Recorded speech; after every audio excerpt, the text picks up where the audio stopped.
Hi, everyone. This is Mary Ann McKibben Dana. I am a Presbyterian pastor serving Trinity Presbyterian Church in Herndon, Virginia.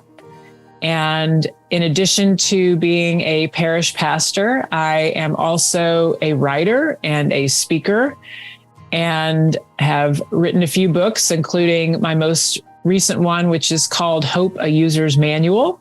I also work as a leadership and ministry coach. So I work with pastors and church councils and other entities that are working on strategic planning, work-life balance, anything people want to work on. So I have been doing that work for several years and bring all of those things together in the writing and the pastoring work that I do.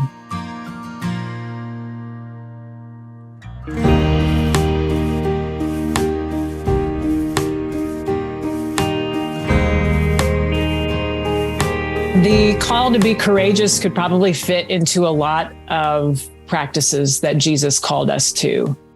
And it may seem a little strange to put this into an overall discussion about what it means to love. And sometimes we think of love as this kind of warm and kind of fuzzy emotion, this sense of gentleness and comfort. And love certainly is conveyed in all of those ways, but we know that the love to which God calls us is connected to wholeness. It's connected to justice.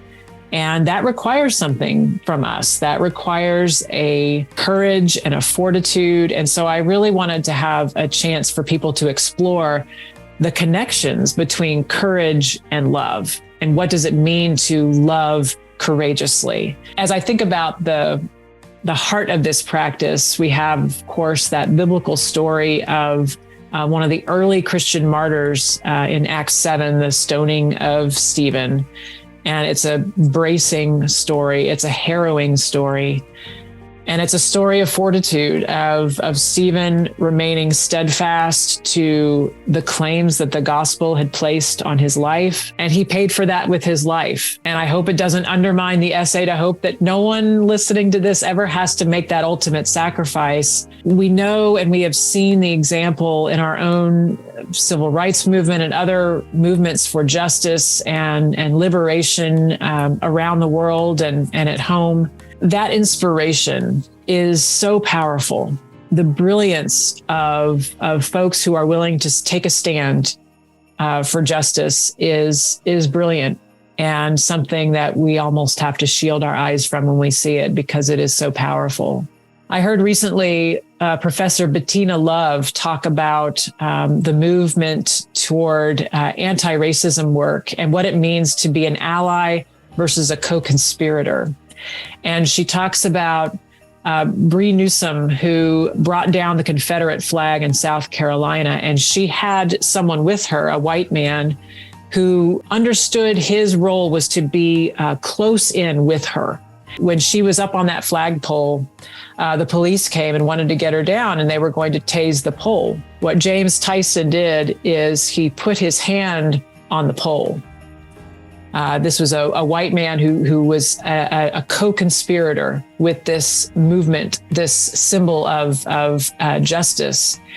And you can't do that when you're far off. If you're going to put your hand on that pole, as Bettina Love says, you need to be right there. It's not about knowing the right terms. It's not about reading the right things. It's about being present and putting yourself on the line. And when I think about what it means to be courageous, that's what I have in mind. What does it mean for us to be co-conspirators with one another? And I even think about the word conspirator. It means to breathe with. And so that takes courage.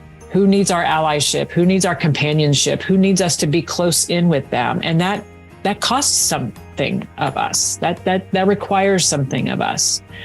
But if we're going to love this world that God loves, if we're going to love our neighbor, if we're even going to love our enemy in a way of saying, this is not the way things should be, and I'm going to stand with folks who are agitating for justice and for freedom and for peace, out of love for those even who are perpetuating the oppression, because none of us are served by these oppressive systems. So I think being courageous is a key element to love, not just for those with whom we stand, but those who we are calling into a better way of being.